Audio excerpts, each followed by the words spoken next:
Preciso fazer o meu relatório. E agora? Por onde eu começo? O que é importante escrever? O que colocar no relatório? Escrever sobre o desenvolvimento dos nossos alunos muitas vezes pode ser um desafio, mas fica comigo que nesse vídeo nós teremos algumas dicas para você fazer um relatório show e ainda alguns modelos para te ajudar a começar a fazer o seu relatório. E ainda teremos uma convidada especial. Eu sou a Lorena, esse é o canal da Professora Coruja e seja bem-vindo a mais um vídeo.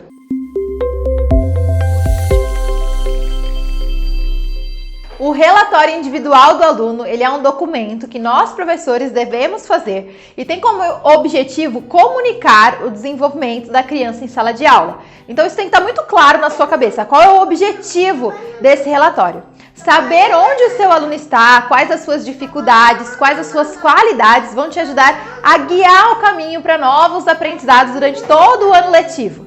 Então, por isso é ideal que o relatório ele seja feito com frequência durante os bimestres, para que você acompanhe toda a evolução da criança. Mas a gente sabe que muitas vezes isso não acontece, tem escola que prefere bimestral, tem escola que prefere anual, agora um relatório final no ano letivo. E antes da gente começar com as dicas, já deixa aqui o seu like, se inscreve aqui no nosso canal e compartilha esse vídeo aqui com algum professor que está se descabelando para fazer os relatórios também. Eu tenho postado conteúdo exclusivo lá no Instagram e no TikTok, então além de se inscrever aqui no canal, já aproveita e já me segue lá nas outras redes sociais, tanto no TikTok quanto no Instagram. O meu endereço é o @professoracoruja, então eu tô te esperando pra gente conversar um pouquinho mais lá. E eu sempre falo aqui nos vídeos que todo bom professor conhece outros professores incríveis. Então peça ajuda sempre que você precisar, se você tiver dificuldade. Então para fazer esse vídeo eu pedi a ajuda de uma especialista em relatórios. Para falar mais sobre esse assunto que é tão delicado, a nossa convidada de hoje, ela é professora, coordenadora e revisa relatórios há mais de 10 anos. Seja muito bem-vinda, Luá Bianchi, do Mural Pedagogia. Alô, conta aqui pra gente quais os passos para um relatório perfeito. Oi pessoal, meu nome é Luá Bianchi, eu sou pedagoga, psicopedagoga, mestre em educação e coordenadora pedagógica e hoje eu tô aqui a convite da maravilhosa professora coruja Lorena para conversar com vocês sobre relatórios. Muito obrigada, Lorena, pelo convite. Fiquei muito feliz de poder compartilhar um pouquinho meus saberes aqui com o pessoal que segue a Lorena aqui no YouTube, também no Instagram, né? E aproveito para dizer para vocês para também seguirem o meu perfil lá no Instagram, @muralpedagogia. E aqui no YouTube eu também tenho um canal que é a Luá Bianchi, como escreve meu nome, a Lorena vai deixar ali embaixo para vocês.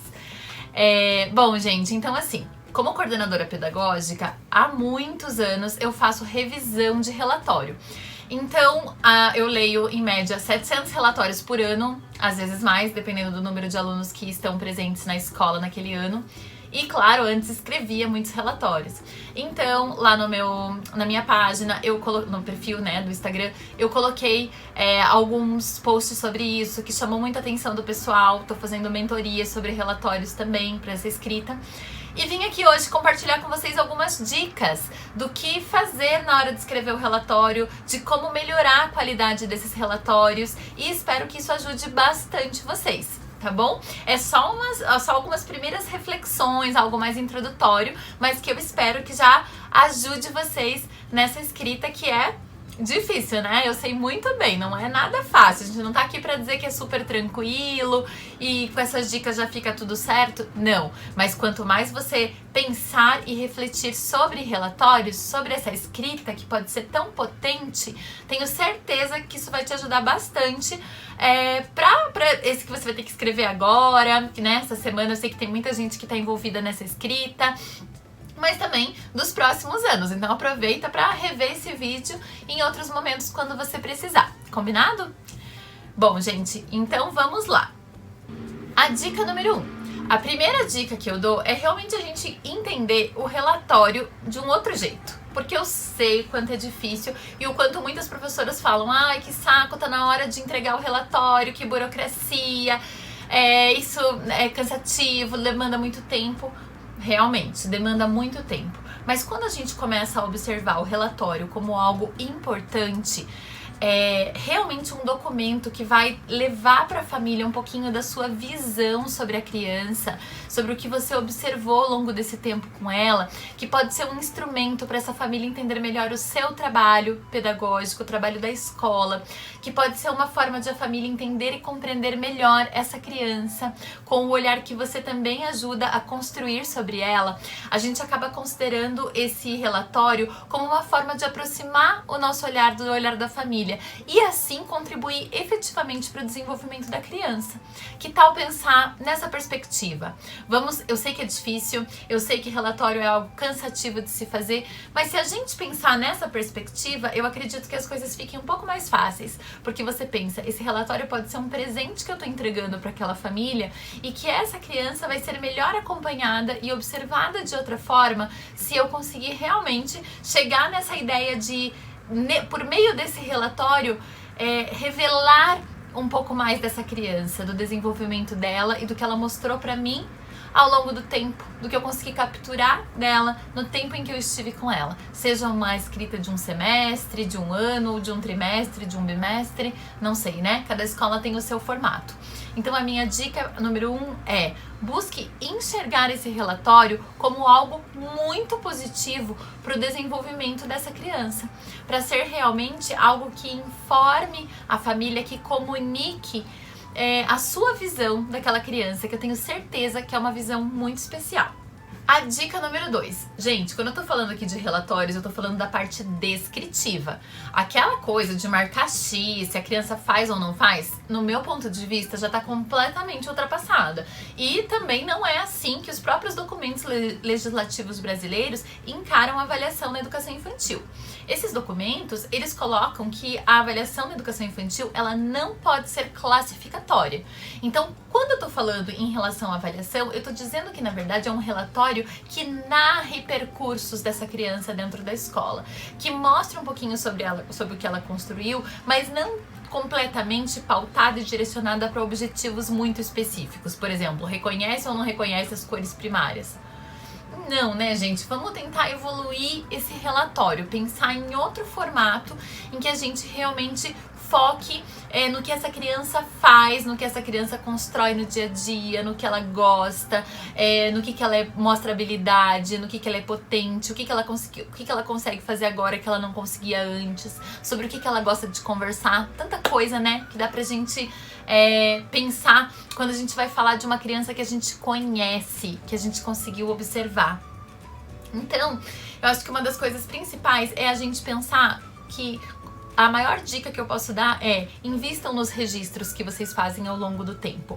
Porque veja, quando a gente vai... quando a gente tá numa turma de 30 crianças, vamos supor que você tem 30 crianças numa turma, é bastante, né? Tem escolas que tem 15, 20, 25, 30, 35, até já vi, né? Então, assim, é muita criança para você conseguir, de cabeça, saber um pouquinho sobre ela, lembrar um pouquinho sobre ela, é muito difícil. Então, a minha recomendação, o que eu digo a vocês, é que eu acredito que o ideal seria você ter bastante filmagens, fotos, gravações de voz dessas crianças do dia a dia, bastante registros fotográficos para você evocar memórias quando você for fazer esse relatório. E também um bom bloquinho de anotações, porque nada substitui um bom bloquinho de anotações, não é verdade, gente? Então, invistam no registro para na hora que você for escrever o relatório, você ter um monte de coisas para falar sobre essa criança. Terceira dica: a escrita é uma habilidade, então ela pode ser desenvolvida. Não adianta você falar assim: ah, Eloá, mas eu não gosto de escrever, eu tenho dificuldade, sempre tive. Certo, mas você é professora, foi uma opção. Então, escrever não é uma opção, é uma necessidade. Então, você vai ter que treinar essa escrita. E como que você faz isso? Se você escrever um pouquinho por dia, já vai adiantar e muito. Então, treine essa escrita. Escreva que seja um parágrafo por dia do que aconteceu na sua sala, sobre alguma criança específica. Escreva poesia se você gosta, escreva uma letra de música, escreva como que você se sente, um diário pessoal, para treinar essa habilidade. A escrita também pode ser treinada. E outra coisa que vem junto com a escrita e a constância da escrita é a leitura. Então, ler vai te ajudar a escrever melhor, vai te dar mais subsídios, mais vocabulário, vai te ajudar bastante mesmo a conseguir construir um texto melhor. Por isso, se você quer escrever relatórios melhores, invista em hábito de escrita e leitura. Tenho certeza que você vai comparar um texto teu de agora com um texto que você vai escrever daqui a um ano e você vai ver uma grande diferença quando você colocar a escrita como um hábito mesmo. A quarta dica é foque no que a criança faz, no que ela dá conta de fazer, no que ela gosta, como eu falei antes, né? Então assim, a gente tem o costume de ficar lá. Faz um relatório descritivo, que é para fugir da tabelinha de marca X, mas o relatório é tudo igual. É um relatório igual ao outro, você faz Ctrl+C, Ctrl+V? Opa, olha lá o sinal vermelho. Não pode. A ideia é que você saiba escrever pelo menos um pouquinho sobre cada uma das crianças e que você foque nessa criança em particular. Nunca vai existir dois seres humanos iguais no mundo. Nem adultos, nem crianças, é impossível. Até gêmeos não são iguais, né? Eles têm, às vezes, temperamentos totalmente diferentes. Então, a gente tem que focar nisso. Focar em quem é essa criança. O que ela mostra pra mim no cotidiano? Tem alguma história que você tenha vivido com ela, que ela tenha algo que ela tenha falado ou mostrado que foi muito marcante? Aproveita para trazer para esse relatório. Fala um pouquinho sobre isso, né? Sobre o que essa criança traz para você. Quais são os assuntos que permeiam o vocabulário dela? Quando ela tá brincando de construções, de Legos, o que ela costuma construir? Quais são as coisas que mais aparecem nas narrativas delas? Olha quantas perguntas que quando você está com um olhar atento, sensível, uma escuta, né, sensível com essas crianças, você vai dar conta de perceber. E cada escola é uma, né, diferente. Tem escolas que você escreve um pequeno textinho de uma página ou de 2 parágrafos. Tem escolas que você escreve mais, 2, 3 páginas. Mas eu acho que o mais importante é a gente focar na criança sem a gente fazer pré-julgamentos, né? E aí vai a quinta dica, que é: não julgue a criança, não rotule a criança, diminua os adjetivos. Sabe quando você quer escrever assim, porque o João é muito inteligente. Tá, se você tá dizendo que o João é inteligente e na hora de escrever a da Clara você não escreveu, significa que você acha que a Clara não é inteligente? O que é inteligência? A criança inteligente é aquela só que gosta de letras e números? E uma criança inteligente que se relaciona de outra forma com a natureza e tem extrema curiosidade. Uma criança que tem a inteligência sinestésico-corporal, que ela tem muita habilidade motora, ela não é inteligente em outra forma? Então, é muito complicado a gente usar determinados adjetivos quando a gente vai falar sobre a criança. A gente acaba rotulando. Ele tem preguiça de fazer isso, ele é preguiçoso. Ele é agressivo. Ele é... Vamos sair disso, gente? Vamos tentar olhar para a criança como em constante transformação? Ele tem episódios de agressividade? É muito diferente de você dizer que essa criança é agressiva, né? Você narrar com respeito essa criança que está em constante movimento, em constante transformação. Então, eu acho que o principal aspecto é a gente olhar para essa criança na sua integralidade. É a gente conseguir ter um olhar mais generoso sobre as nossas crianças na hora da escrita, certo? E eu espero que com isso você consiga pensar um pouquinho mais nessa escrita dos relatórios, julgar menos, apoiar mais, saber que esse relatório ele serve para comunicar a nossa visão dessa criança ao longo do ano e que não necessariamente tem que estar pautado em objetivos muito específicos, mas no desenvolvimento integral do sujeito. Né? Isso que a gente está olhando na educação infantil, como é o brincar dessa criança, como ela se relaciona com seus pares. E dê exemplos disso, seja mais específico em alguns momentos, mais abrangente em outros. Mas busque esse treino, né, de falar, de narrar o desenvolvimento dessa criança, o vivido dessa criança dentro da escola, certo? Bom, pessoal, eu espero que esse vídeo tenha te ajudado de alguma forma a pensar mais sobre os relatórios, a refletir sobre como você tem feito esses relatórios e que seja plantada aí uma sementinha de mudança na forma de pensar os relatórios. Se você ainda estava fazendo aqueles relatórios muito formais de colocar a criança em caixinhas, né? Se ela faz ou não, se ela isso, aquilo. Então, eu acho que isso pode ajudar você a olhar para os relatórios num outro formato. E se você quiser saber mais sobre isso e sobre outros assuntos relacionados à infância, eu espero que você me siga lá o perfil do Mural Pedagogia lá no Instagram e também o canal do YouTube aqui, que eu posto vídeos com uma certa regularidade. Agora tá um pouquinho parado, mas já eu volto com tudo. Tem muita dica de livro, que eu gosto muito da parte da literatura, como vocês podem ver aqui atrás, né, no meu home office. E eu espero trocar mais ideias com vocês. Escrevam aqui também nos comentários as dificuldades de vocês, na medida do possível eu posso responder. E eu agradeço de novo a maravilhosa Lorena. Parabéns pelo seu trabalho, minha querida. E que a gente faça mais coisinhas juntas, porque é muito bom trabalhar junto com gente apaixonada pela educação. Um beijo, gente, e até o próximo. Muito obrigada, Luá, por toda essa contribuição. Eu já anotei aqui todas essas dicas para colocar em prática também no meu relatório. E, gente, não deixem de seguir a Luá lá no Instagram.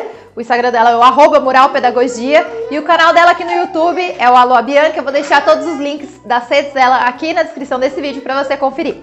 E essas dicas da Luá foram tão maravilhosas que eu acho que você já deveria deixar a gente feliz e já compartilhar esse vídeo, deixar aqui o seu like, porque assim você compartilha esse vídeo com os amigos professores, aí no grupo da escola, no grupo do Facebook, onde você quiser compartilhar, e assim você apoia o nosso trabalho. A forma como a gente se comunica faz toda a diferença.